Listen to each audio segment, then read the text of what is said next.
students and friends. Welcome to my lecture series on vectors. This time, I'll be discussing more about unit vectors I, J, and K. So just stick around, watch and learn.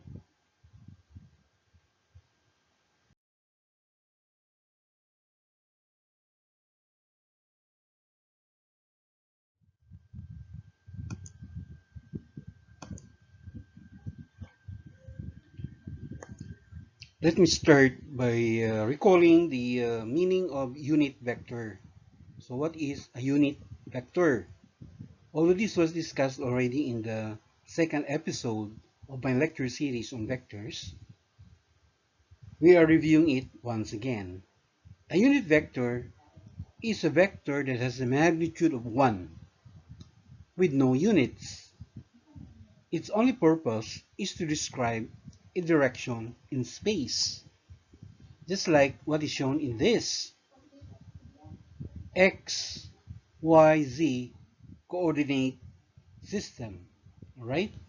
So we say that the unit vector I is always directed towards the positive x-axis, while the unit vector j is directed towards the positive y-axis, and unit vector k is directed towards the positive z-axis. Alright, so these unit vectors I, j, and k, as I said, point in the directions of the positive x, positive y, and positive z-axis respectively, and each has a magnitude of 1. Alright? So if this is the what you call convention that we are going to follow, alright, then we are using what we call a right-handed coordinate system. So a right-handed coordinate system is the most commonly used convention in determining, for example, the cross product of the unit vectors I and j, right?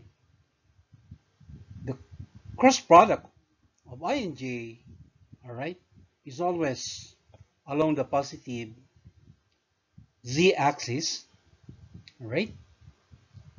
That is what is the meaning of a right-handed coordinate system. Right. Now, we would like also to emphasize that the dot product of the unit vector I and itself, in other words, I dot I, is also equal to the dot product of unit vector j dot j. Likewise, that is also equal to the dot product of the unit vector k dot k. All right. So each of the dot product of these unit vectors, all right, is equal to 1, and that is because when you say dot product, we are just multiplying the magnitudes of the two vectors or unit vectors, and then multiplied by the cosine of the angle between them. Since we say that each unit vector has a magnitude of 1, all right, the magnitude of the unit vector I is 1, and the magnitude of unit vector j is also 1, and the cosine of the angle between, for example, between two unit vectors I, or between two unit vector j, as well as between two unit vector k, is 0, 0 degree, and the cosine of 0 degree, of course, is equal to 1. Similarly, when we get the dot product of the unit vector I and unit vector j, that is also equal to the product all right, the dot product of the unit vector I and k, or that's also equal to the dot product of the unit vector j and k, all right? And each dot product mentioned is equal to 0. Why 0? Because the formula, all right, the formula for determining uh, the dot product of two unit vectors such as I and j, I and k, and j and k, we just multiply the magnitudes. Each has a magnitude of 1 and the cosine of the angle, right, between the two unit vectors, right? The angle between unit vector I and unit vector j, as shown in the diagram, is equal to 90 degrees. All right? So that's true also for the angle between unit vector I and unit vector k. The angle is also 90 degrees. That goes true also for the angle between the unit vector j and the unit vector k. In other words, these three unit vectors are mutually perpendicular. And so therefore, using the same formula, where the cosine of the angle 90 degrees is equal to 0, so that is how we able to say that the the dot product of each of these pairs of the unit vectors is equal to 0. On the other hand, the cross product of unit vector I and unit vector j, all right, is equal to k, and that is verified if you're going to use your right hand rule, all right? So when unit vector I is multiplied, k, or is, yes, is multiplied, or if you're going to get the cross product or the vector product of unit vectors I and j, all right, what you get is, all right, the unit vector k along the z-axis. Okay. So similarly, the cross product of unit vector j and k will be equal to the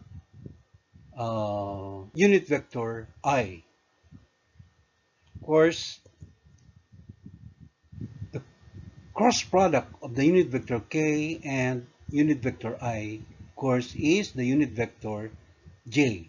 So all these three, right? All these three equations agree with the right hand rule. Finally, the cross product, all right, the cross product of unit vector I and another vector, unit vector I, is just equal to the cross product of the unit vector j, k, and another unit vector j. Likewise, that product or cross product is also equal to the cross product of the two unit vectors k. All right, and each cross product is also equal to 0 because the angle between two similar unit vectors, all right, is equal to 0, and the sign of 0, of course, is 0.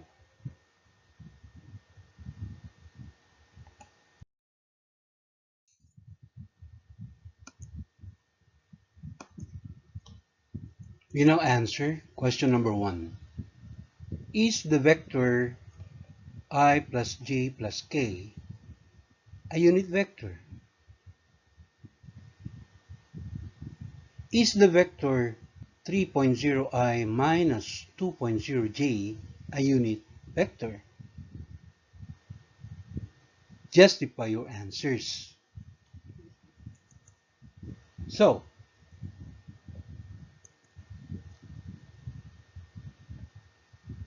vector A is given as I plus j plus k, right? And uh, if we're going to get the magnitude of this vector A, we simply use the Pythagorean formula, right? So the magnitude of vector A is just equal to the square root of the sum of the squares, all right, of the magnitudes of each unit vector. Since the magnitude of unit vector I is 1, same with unit vector j, its magnitude is also equal to 1, and the magnitude of unit vector k is 1. So, getting the square of each, okay, will result to a total of square root of 3, all right? And the square root of 3, of course, in decimal is equal to 1.7, right? Now, for vector b, okay, vector b is given as 3.0i minus 2.0j. And if we're going to get the magnitude of vector b using the same formula, we have square root of the square of 3, all right, plus the square of negative 2, all right. Simplifying, that will become square root of 9 plus 4, which is equal to square root of 13, or in decimal, that is equal to 3.6. And since we said earlier that a unit vector, all right, always has a magnitude equal to 1. And since upon getting the magnitude of each vector A and vector B, each of them didn't come out to be equal to 1. Magnitude of vector A is equal to 1.7. The magnitude of vector B is equal to 3.6. So our conclusion is that neither vector A nor vector B has a magnitude equal to 1. Therefore, they are not considered unit vectors.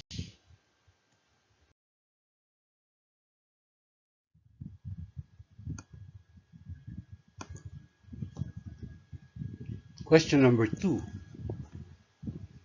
If vector A is equal to negative 5i plus 3j, and vector B is equal to 4i minus 10j, then which of the following is the magnitude and direction of vector A plus vector B? Option letter A, magnitude is equal to 8 units and the direction is arctan of 7. Option letter B, the magnitude is 8 units and the direction is arctan 1 over 7. Option letter C, magnitude of 5 square root of 2 and direction arctangent 7. And option letter D, magnitude of 5 square root of 2 and direction arctan 1 over 7. So our solution, all right, we get the sum of the two vectors, all right? Vector A plus vector B is equal to negative 5i plus 3j, all right, plus vector B 4i minus 10j. Then simplify, we add negative 5i plus 4i, that gives us negative 1i. 3j, all right, plus negative 10j, of course, is negative 7j. Now, for the magnitude of the vector sum, all right, or vector A plus vector B, we just get the square root, all right, the square root of the squares. All right. Uh, this is the what do you call this? This is the result of adding the two vectors in terms of the unit vectors I and j. So the magnitude of that vector sum is equal to square root of -1. -1 being the what you call x component of that vector, square it, plus the square of the y component, which is -7 square, and we will get the magnitude of the vector sum equal to 5 square root of 2. All right? So we just leave it at that. There's no need to express it in decimal. And how about the direction? The direction of this vector sum, all right? We will let angle theta, right? The angle theta, we use angle theta to describe the direction of this vector sum, all right? A plus b. And to determine that angle, we use the formula of the function arc tangent, all right? Arc tangent of the y component here over the x component, meaning we get the arc tangent of the ratio -7, that's the y component, divided by the x component, which is -1, right? Of course, when you simplify this, this becomes the arctangent of +7. So it looks like our best answer in the four given options is no other than option letter C. 5 square root of 2 as the magnitude, all right, and the direction of or the angle theta, which is arctangent of 7.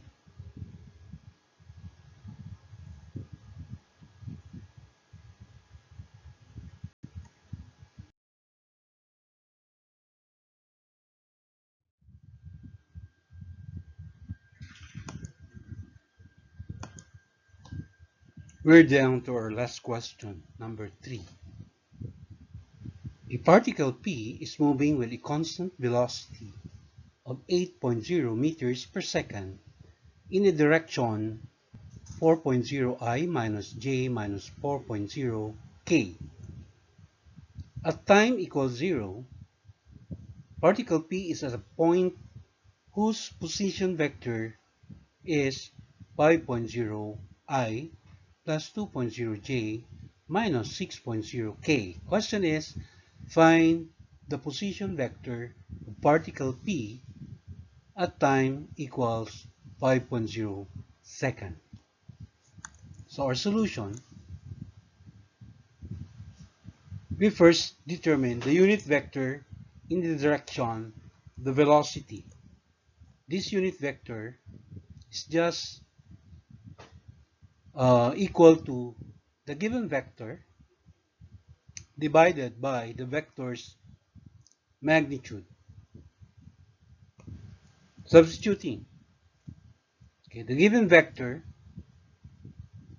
all right, which is 4.0 I minus j minus 4.0 k, and the vector's magnitude, all right, is equal to the square root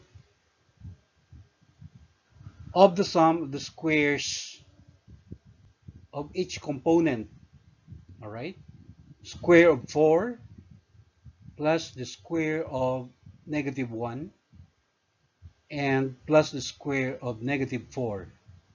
Simplifying,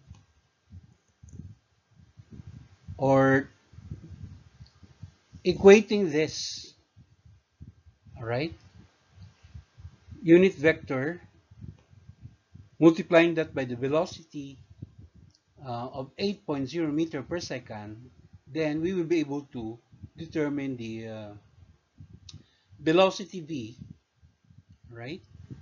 The velocity v that we need, all right? So the simplified version of this unit vector, all right, is 4.0i minus j minus 4.0k. The result of getting the square root of the sum of the three components is actually equal to 5.7.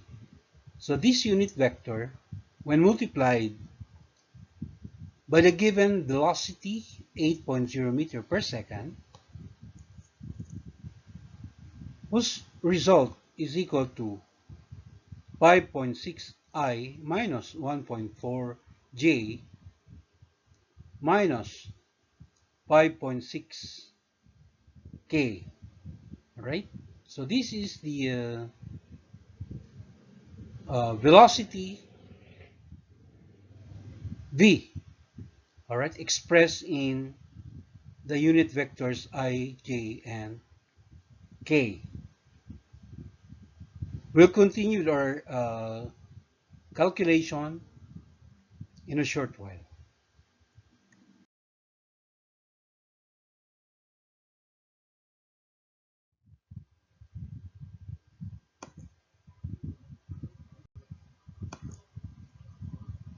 All right, so rounding up with our calculation, we already have determined the velocity after 5 seconds, expressed in terms of the unit vectors I, j, and k. We have it here, 5.6 I minus 1.4 j minus 5.6 k. All right. So we say that the displacement,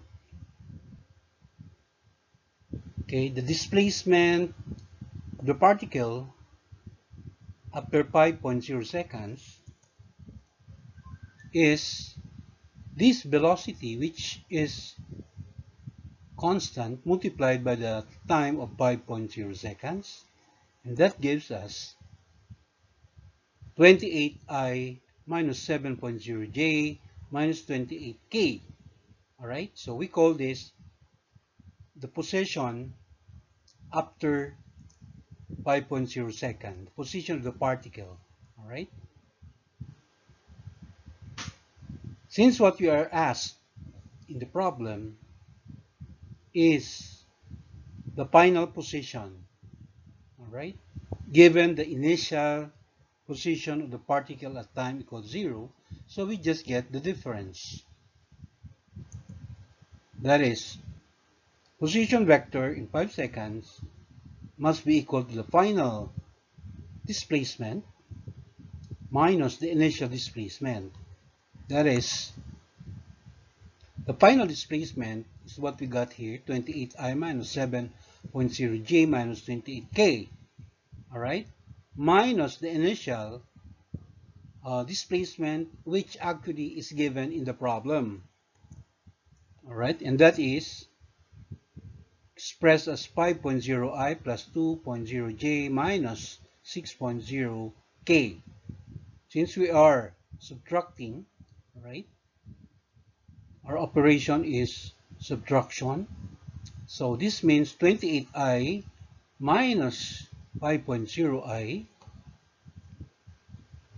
and then combining negative 7.0j with negative 2.0j as well as negative 28k and positive 6.0k, our final result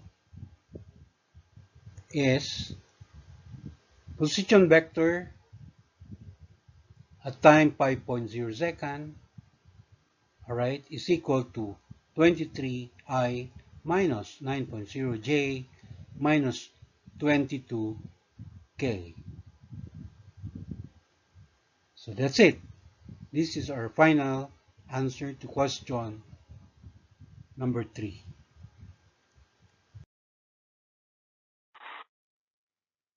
Thank you very much for watching. Please follow me in my FB page, and please don't forget to subscribe to my YouTube channel.